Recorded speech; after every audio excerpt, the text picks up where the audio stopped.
An Airbus A380 with 487 passengers faces its worst nightmare.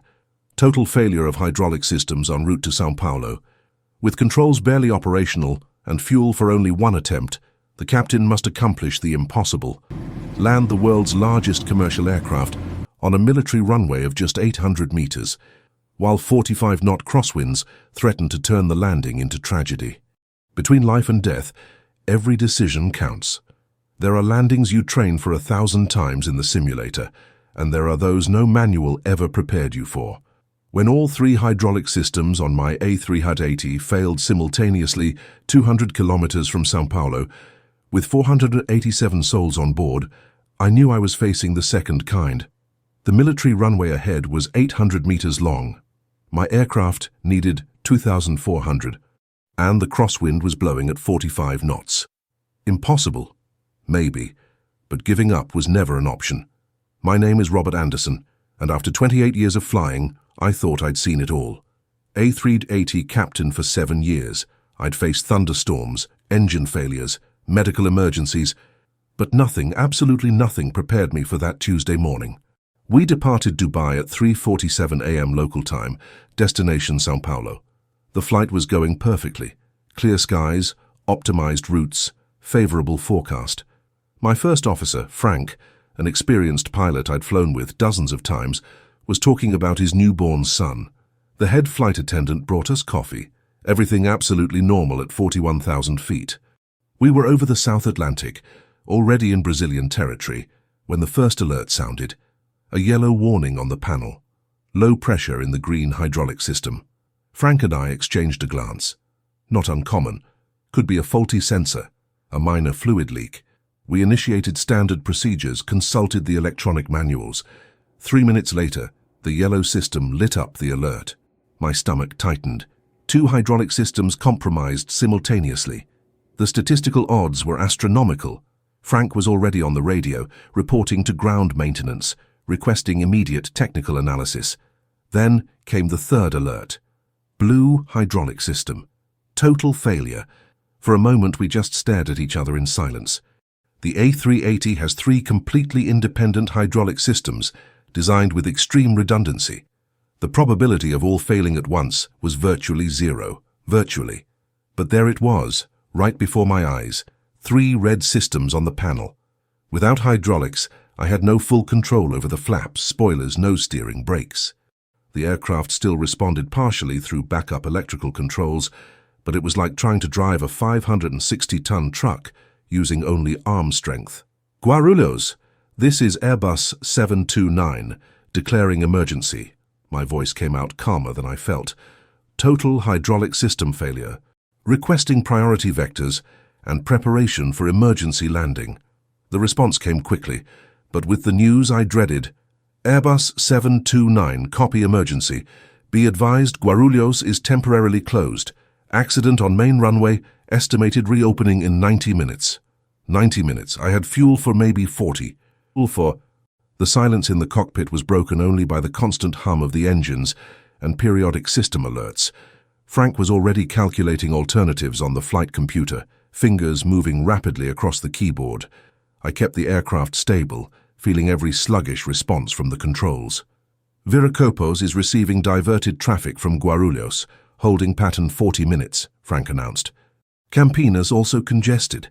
Confins in Belo Horizonte. That's 35 minutes flying time. We don't have the fuel. My mind was working at maximum speed, processing options, discarding impossibilities. With hydraulic systems dead, any landing would be extremely risky. But without fuel, there would be no landing at all, just a fall.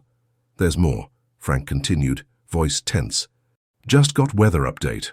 Frontal system arriving earlier than forecast. Crosswinds intensifying at all airports in the region. The controller came back on the radio. Airbus 729. We have one possibility. São José dos Campos Air Force Base, runway 15. Emergency authorization granted. Distance, 18 minutes. Runway specifications? I asked, already knowing it wouldn't be good. 800 meters length, 30 wide. Current wind 280 degrees, 38 knots gusting to 45. Frank looked at me, eyes wide. He knew what I knew, An A380 needed a minimum of 2,400 meters to land under normal conditions, under ideal conditions, with all systems functioning perfectly. "It's suicide," he whispered. "It's our only shot," I replied. I activated the cabin intercom. "Crew, captain speaking. Code red. Prepare for emergency landing. Evacuation procedures on standby. Repeat. Code red." Behind us, I knew controlled chaos was beginning. The head flight attendant coordinating the crew, explaining to passengers without causing panic, preparing exits, reviewing procedures. 487 people trusted me, 487 lives. "Frank, calculate the approach. We need to be at the absolute beginning of the runway. Minimum possible speed without stalling, maximum drag configuration." While he worked, I began emergency procedures. Gradual depressurization to reduce post-impact fire risk. Fuel transfer to balance weight. Testing backup electrical controls. They responded, but with terrible lag. Comment below where you're watching from. It's amazing to know that pilots, aviation enthusiasts, and people from around the world follow us. Let us know in the comments. What city, state, or country are you watching from? "Captain," Frank's voice was strange. "The calculations. So even in the most optimistic configuration, at the lowest possible speed, we're going to need at least 2,400 meters to stop." "We have 800. "Exactly." I looked out the window. Down below, the interior of São Paulo stretched out. Cities, forests, mountains. Beautiful and indifferent to the drama unfolding at 30,000 feet. "Then we'll have to invent the 600 meters we're missing," I said, more to myself than to him. I began the descent. Every movement of the control column felt disconnected from the aircraft, as if there was a second's delay between my intention and the response. Pure physics was in command now. Without hydraulics to refine the controls, I was flying 280 tons of aluminum using only the engines and electrical control surfaces. "Base São Jose, Airbus 729 beginning approach. Request foam on runway, firefighters in position, ground evacuation prepared." "Affirmative 729. Runway being prepared. Advise again. Wind 280 degrees, 42 knots, gusts to 47. Crosswind component 39 knots. 39 knots of crosswind on an 800-meter runway with dead hydraulic controls. The numbers didn't add up. They simply didn't add up. 15,000 feet, Frank announced. Speed 220 knots. Descent rate 1,800 feet per minute. I was constantly adjusting, compensating for wind, fighting against an aircraft that wanted to make its own choices. Every gust pushed us sideways, and I corrected again, anticipated the next one. 10,000 feet, visual on runway in 2 minutes. My heart was racing, but my hands were steady. They had to be. Years of training, thousands of flight hours, dozens of minor emergencies. It all came down to this moment. 8,000 feet. "Captain, suggest we abort and try Campinas. We can burn fuel in holding." "Negative, we don't have margin. It's now or never." And then I saw it, the runway, tiny like a matchstick thrown on the ground. Surrounded by dense vegetation, mountains on one side, valley on the other. No margin for error. 0. 6,000 feet. Wind now 285 degrees, 45 knots sustained. The aircraft shook violently. I heard objects falling in the cabin, passengers probably praying, crying, holding each other.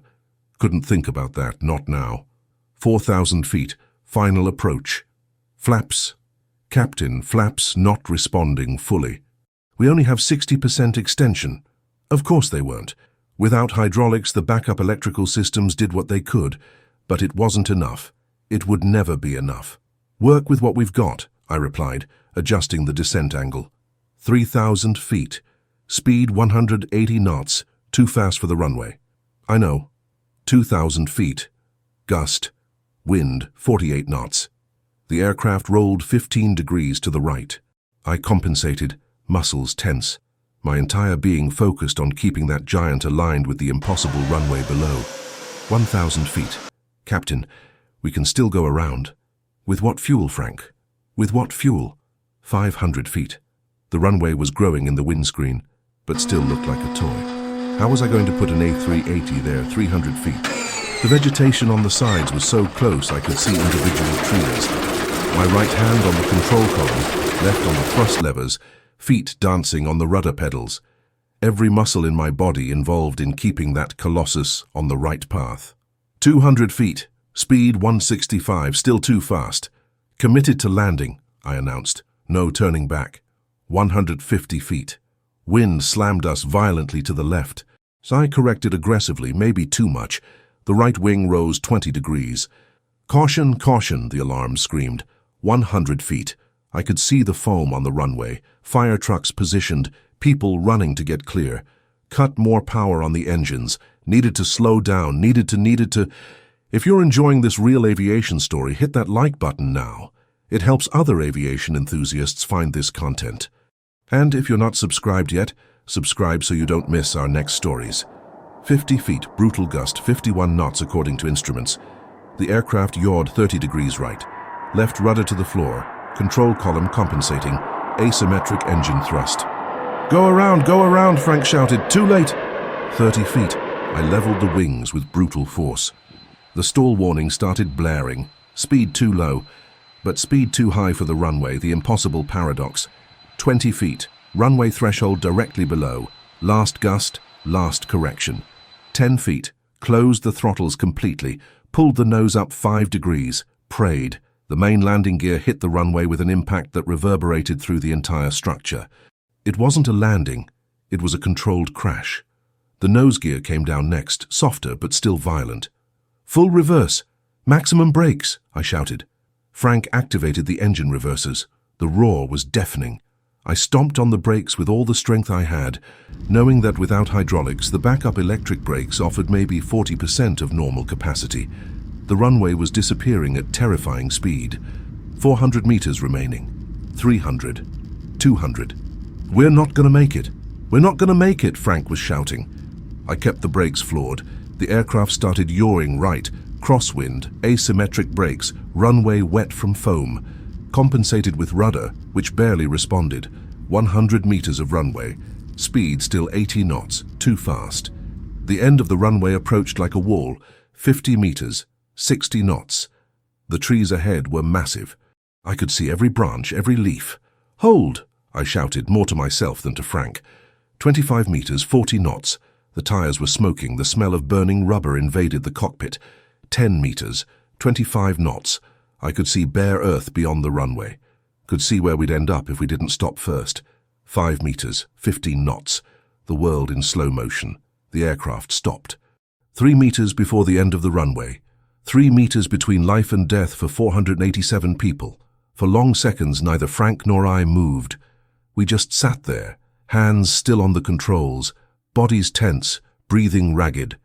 The silence was surreal after all that cacophony of alarms, engines, wind, and terror. Captain, Frank's voice was broken. We did it. I looked at him, saw tears streaming down his face, then felt my own tears, hot, liberating. My hands began to shake uncontrollably, the adrenaline finally taking its toll. Tower, Airbus 729, aircraft stopped safely. My voice came out more like a hoarse whisper. Requesting ground evacuation, passengers and crew appear uninjured. Copy 729, teams approaching. Sir? That was the most incredible landing we've ever witnessed. I activated the intercom. Ladies and gentlemen, this is the captain. Welcome to São Paulo. Please remain seated and await crew instructions for evacuation, and thank you for trusting us. The cabin erupted in applause. Even through the reinforced cockpit doors I could hear it. Clapping, shouts of relief, tears of joy. Frank opened the door. The head flight attendant was there, tears on her face, huge smile. Captain, everyone's okay. Some minor injuries from impact, nothing serious. Beginning standard evacuation. Over the next 20 minutes, while Frank and I completed system shutdown procedures, 487 people descended from that aircraft via the emergency slides. Families hugging on the tarmac. Passengers kissing the ground. Some taking photos of that giant stopped 3 meters from the abyss. I was the last to leave. It's protocol. The captain is always last. But it was also something more. I needed those minutes alone in the cockpit, looking at the now silent panels, processing what had just happened. When I finally came down the stairs, I was met by Frank, the entire crew, emergency teams, airbase officers. But it was a grey-haired man, Air Force uniform with several stars, who approached first. "Captain Anderson, I'm Brigadier General Martinez, commander of this base. In 40 years of service, I've never seen anything like that. You just did the impossible." I shook his hand, still trembling. "I just did my job, sir, and got lucky." "Lucky?" He smiled. "Captain, luck is winning the lottery. That was pure skill, courage, and a little bit of crazy. Come on, you need to give your statement. And there are a lot of people wanting to talk to you." The following hours were a blur. Interviews with safety investigators, medical exams, more interviews with officials, endless reports. Frank was always by my side, equally exhausted, equally relieved. "You know what I can't stop thinking about," he said while we waited in a briefing room. 3 hydraulic systems. The statistical probability of that happening is 1 in 80 million. 1 in 80 million, Robert. And it happened to us. And we survived. Everyone survived. By 3 meters. 3 meters is enough. He laughed, a tired but genuine laugh. "My son's going to grow up hearing this story, and he probably won't believe it's true. I was here and I barely believe it's true." Later, when I finally got a moment of privacy, I called my wife. She already knew. News spread fast. Her voice was choked when she answered. "Robert, I saw on the news. I thought, I'm okay, honey. Everything's okay. I'm coming home." I cried again then, for the 3rd time that day. Cried for the life I still had, for the family I'd see again, for the 487 strangers who'd go back to their families. In the days that followed, the investigation revealed the cause: contamination of hydraulic fluid from a defective batch, affecting all 3 systems simultaneously. A manufacturing error from a third-party maintenance company, a series of small oversights in the inspection chain. Aviation lives on redundancies because we know nothing is 100% safe. But that day, all the redundancies failed. Folks, want to know more about the biggest accidents and incidents in aviation? Check out the QR code showing on your screen right now. It's our ebook Black Box 100 Aviation Accidents That Changed Aviation Forever, at a special price just for channel followers. Definitely worth checking out. I received calls from pilot colleagues around the world. Some called me a hero. Others called me crazy, some both. The truth is I'm neither. I'm just a pilot who faced an impossible choice and did the best I could with what I had. Airbus sent a team of engineers. They studied every detail of the landing, every decision, every second of those 18 minutes of nightmare. Then they told me they'd use the case to reformulate training protocols, improve backup systems, redesign emergency procedures. That flight would save future lives. The A380 needed extensive repairs. The main landing gear was replaced, brakes were destroyed, the structure needed reinforcement, but it flew again 6 months later, and I asked to be the captain of that test flight. "Are you sure?" the chief of operations asked me. "No one would judge if you wanted a break. I'm sure I need to prove to myself that I can," and it was therapeutic in a way. Taking off in that repaired aircraft, feeling the controls responding perfectly, seeing all systems green on the panel, landing smoothly at Guarulhos, with its 3,700 meters of runway seeming like a Formula One track after those 800 meters at São José dos Campos. I met some of the passengers from that flight over the years. A lady stopped me at Guarulhos Airport 6 months later. Captain Anderson, I was on your flight. The flight. I just wanted to say thank you. My granddaughter was born last month. I was there because you brought us back." Another passenger sent me a letter.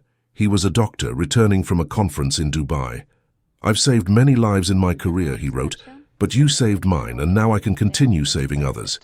The impact of what you did multiplies in ways you'll never fully know." Those words touched me deeply, because he was right. It wasn't just 487 lives saved that day. It was 487 futures preserved, 487 networks of people who would continue having their loved ones, countless future lives that would be touched by those people. Frank and I continue flying together when possible. We developed a silent understanding, a trust that only comes from going through hell together and coming out the other side. When we fly together, there's less casual conversation, fewer jokes.